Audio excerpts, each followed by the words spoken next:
NFL Week 18 is officially in the books. What a regular season. I mean, it began with Jalen Carter spitting on someone, aka, I believe it was Dak Prescott, which, if you think about it, he probably deserved it. And it ended with an absolute thriller in Baltimore Steelers, a moment that will forever go down Steelers history as, wow, mediocre Mike. So, I can't even say his name right. Should he be the Steelers coach? Who am I to say? Who am I to say? Welcome back to the Affaka Show. On this fine day, we have finished the regular season.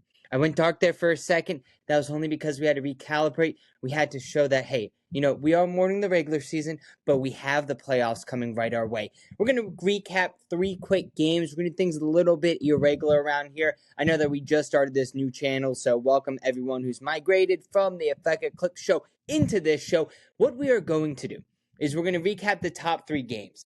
Later on, though, and you can kind of see Carolina's right in there. Later on, though, what we are going to do is do a Super Bowl preview the following day, and then we're going to start previewing all these wild card games. So, starting off with what happened. These are the 3 relevant games that had playoff implications that were teams to get into the playoffs or very significant for seeding. Here we go. Buccaneers 16, Panthers 14, Raymond James Stadium, aka the stadium that causes my speech impediment. Welcome. There's a lot of rain. There's a lot of wind. It got nasty gross. I did live bet the under. Probably should have took the under just in hindsight. I was on Carolina at plus 3.5. I was like, all right, if you're going to give me this hook, if you're going to give me it, I'm going to take it. Turns out we got it in the last seconds with a back door, which is exactly what we expected from Bryce Young in this type of situation. It was a win and get in situation for the Panthers. They didn't win, but they covered. To me, it's like, oh yeah, I guess they didn't win, but they did win. However, the Buccaneers did win. Now, what future tells us is the fact that the Atlanta Falcons just flat out beat up the Saints, so poor Shuck, but he's not going to get his rookie. But Tedder McMillan might get that. We'll get to that in a second here, folks. But look, the end result of this game didn't really matter in the grand scheme of the playoffs. We're going to still be seeing the Carolina Panthers in the playoffs. But how did this shake out? Did the Carolina Panthers deserve it? Well, let's tap into it, right? I'm just an adult male who's been looking at Legos for the past 30 minutes, and I should be concerned. It's pathetic, but this is also my life. I wanted to get a dog, but then I also thought, I don't know if that's right. Okay, let's get to it, people. I'm rambling now. Dominant ground game. The Buccaneers outrushed the Panthers 140-19. It's not like the Panthers don't have any backs or any run game. I mean, that's a big part of what they do. Having Rico hit you up the middle, having Hubbard get at you. Like, remember when Rico played against the Cowboys earlier in the year? It wasn't even close. Rico was just punishing them. Cade Otton, really the offensive MVP in this game. Really also the only person who did that much. 7 catches, 94 yards. Game opening 18-yard touchdown, which was very impressive. However, their third down defense was insane. Ida Vey and the boys got, and they won the defensive line battle against this Carolina team. They had Carolina 1-8 on third downs. 1 of 8 on third downs. And ball security, well, Baker, he's been a bit shaky this year, had a horrible interception. But then we saw Bryce Young also have a horrible interception that was both a, type of interception to make me believe that, hey, this is more of the weather than anything else. And the Buccaneers did win the turnover battle 3-1. Well, what are the other turnovers? We'll get to, because we're going to talk about the Panthers now. And honestly, I don't want to spend too much time on the Buccaneers because we're done with them.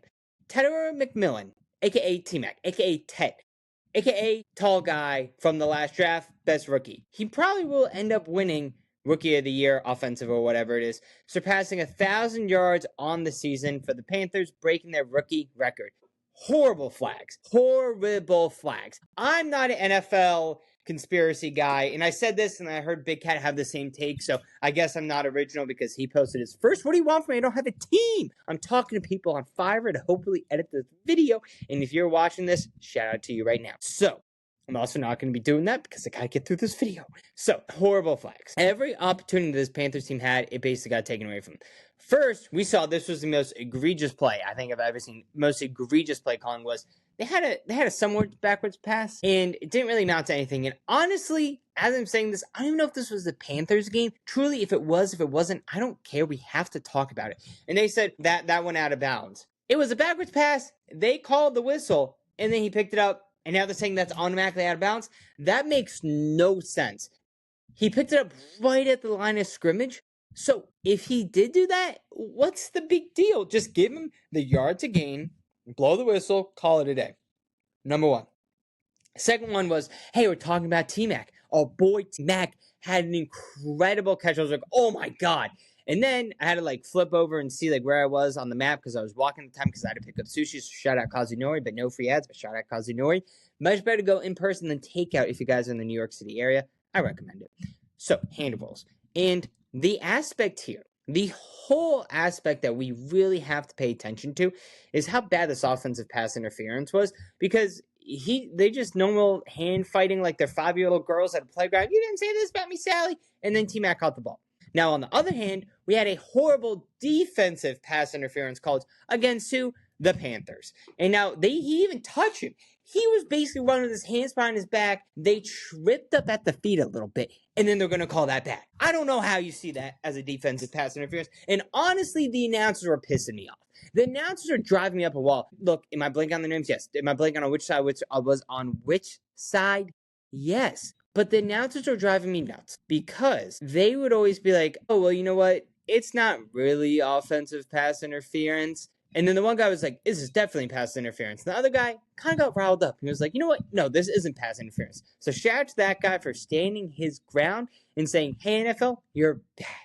Even when they did get moving late into this game, there was a botched flea flicker by Rico Dowd, fourth quarter, killed the drive. It was just a horrible decision. You've been pounding all game, chipping yardage, and now you're going to get fancy with it when you're inside the 20-yard line.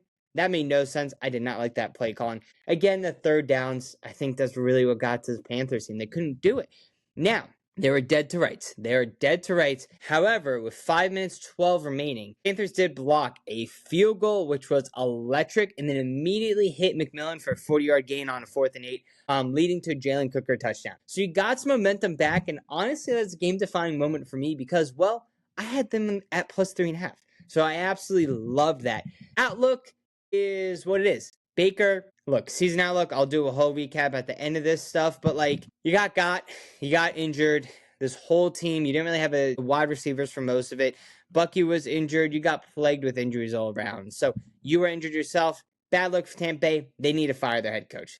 They have not fired their head coach right now, but they need to fire their head coach. Todd Bowles, see you later. You need an offensive-minded coach now in the league. It's really as simple as that. Carolina, you're now in the playoffs, so there's that. You're a 10.5-point home dog against this Rams team, so it's going to be very interesting to see if that line holds. I'm not going to give anything away yet, but let's just say, does Carolina deserve to be in the playoffs? Yes. Do they deserve to be the best NFC South team? Yes. Are they better than any team in the playoffs? No. So we'll see what happens, but look, Bryce Young has beat the Rams before. That's all I'm going to say. Seattle Seahawks 49ers game. Everyone was anticipating it. I think the total was like at 47.5. It went down from 49.5. Seahawks ended up 2.5-point favorites, and they won 13-3.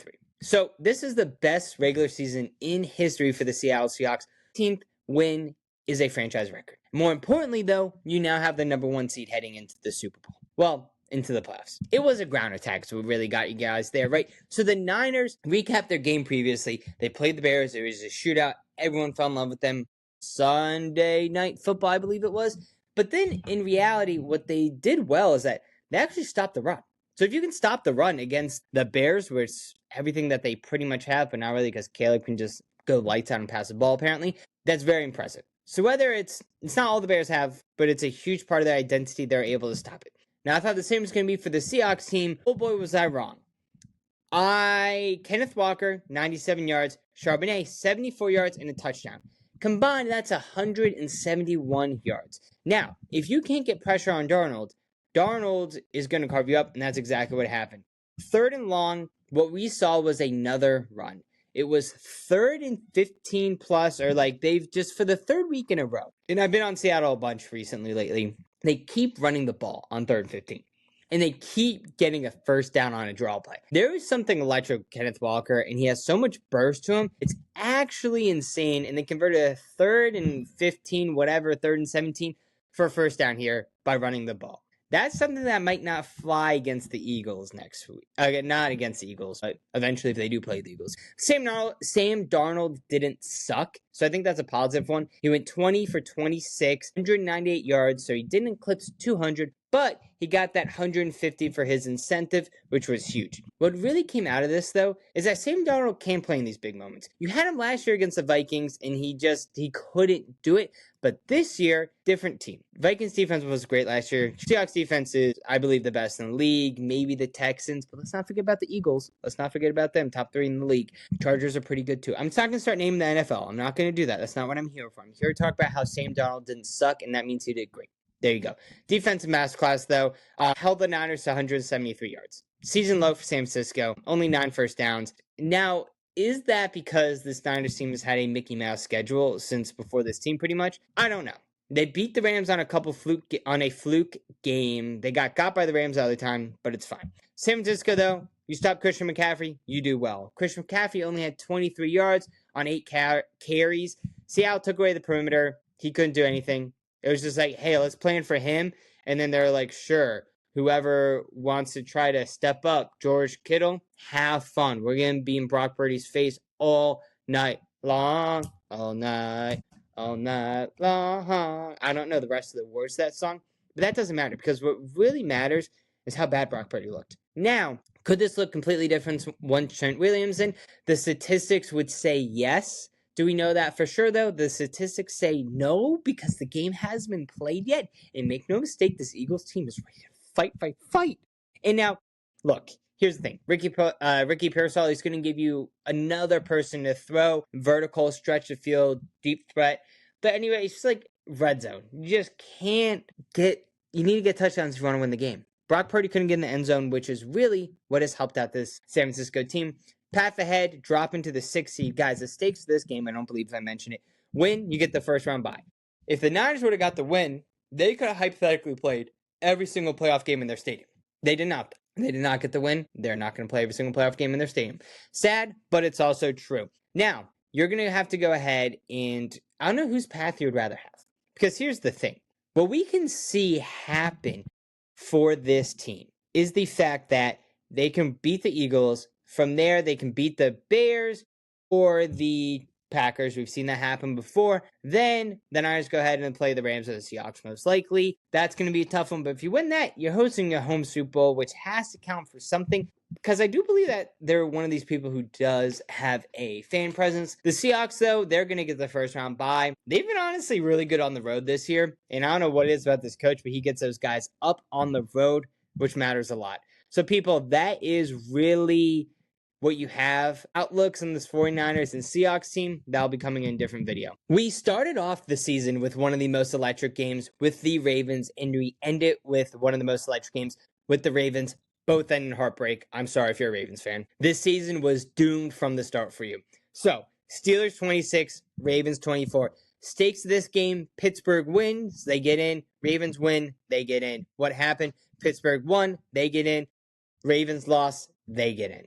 No, I said that wrong, but you guys know what I mean. Look, the Steelers have clinched the division title home playoff game, and now they're going to host it against the Houston Texans. Rodgers, he threw for 294 yards, including a 26-yard game winner to Calvin Austin. With how much time left? We'll talk about that in a second. But the big story here is that TJ Watt was back.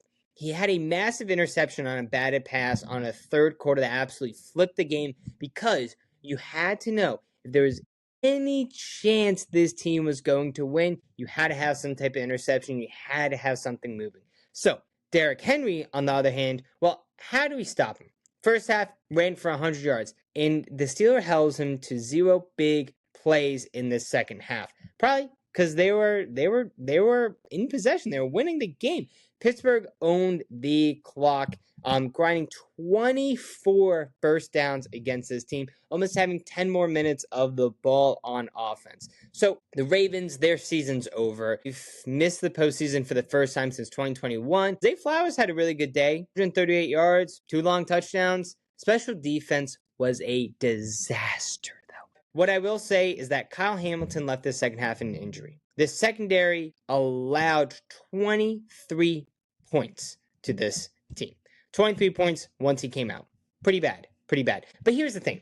It's the fourth quarter. This is everything. 8 minutes and 42 seconds left. Lamar Jackson has a probably for sure sack when they go all the way to the right side. Finds Zay Flowers for a touchdown. Baltimore takes the lead 17-13. For sure, you're like, okay, Pittsburgh, they're off the gas. They're done. With 3 minutes and 49 seconds, Rodgers marches down the field 75 yards to Kenneth Gainwell, 2-yard touchdown. But there, what happens is Aaron Rodgers, my helmet's not working. My helmet's not working. Hey, Arthur Smith, my helmet's not working. It was basically like when a kid is at the swimming pool and it's like, hey, stop splashing me. Because they don't have their goggles because they forgot it. Because their mother didn't pack it for them. Or they forgot themselves. That's the story of my life. And now you think to yourself, oh my God, the Steelers did it. I did not see that coming.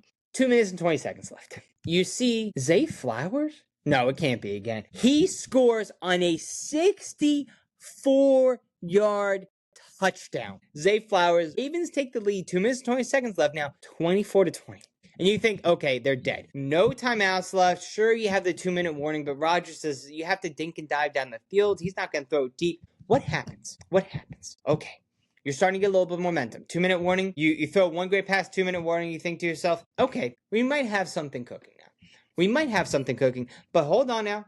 Let's not get ahead of ourselves. You're starting to get a little bit of momentum. Rodgers then finds Calvin Austin on the sideline because a Baltimore defender slipped. Now remember, Kyle Hamilton could have been guarding him. We don't really know what Kyle Hamilton would have been. Slipped and fell. Calvin Austin, 26-yard touchdown in the house. 55 seconds yet left. 26-24. Time for the extra point. Boswell, the best kicker in the league, hikes it, kicks it, misses it. It's now a 3-point game. The Ravens have a chance to drive down the field and kick a field goal and win the game. Frantic drive. You had Lamar Jackson for a for sure sack, cross-body throw it, Isaiah likely catch field goal zone. You're in the field goal zone. Is that what they call it? But you're in field goal range. But that means that you would probably hit that. This is zone because Tyler Loop, which I love Tyler Loop. I hope he has a fantastic career and I hope he doesn't let this moment haunt him because he misses it. Turns out the Boswell miss was huge. It got in his head like, oh, the best kicker probably didn't kick it in. How am I going to kick it in? And guess what? The Ravens lose and Steelers win in most improbable fashion. Now, did I have Steelers plus 3.5? Yes. Are we going to talk about that? No, we don't have to talk about that. But was I correct on my prediction? Yes. And to the 100 people that actually watched the video, you're welcome. Simple as that, people. Simple as that. So that is the game recap. We have Carolina advancing. We have Seattle and San Francisco advancing. Seattle number 1 seed, San Francisco number 6 seed. And then we have Baltimore losing. Pittsburgh, you're going to be playing the Texans. That's going to be a good game. Could be low scoring, but could be fun. So people, if you made it this far, please like and subscribe. We started the new channel and we are at 4 subscribers, so we got to build that up a little bit. I will go ahead and be doing your playoff previews coming up. But first, we're going to be doing our Super Bowl. Who do we think is going to get it in? Start of the NFL playoff show, and then we'll go one by one, diving into your wild card games. If you guys have any questions, you know where to find me.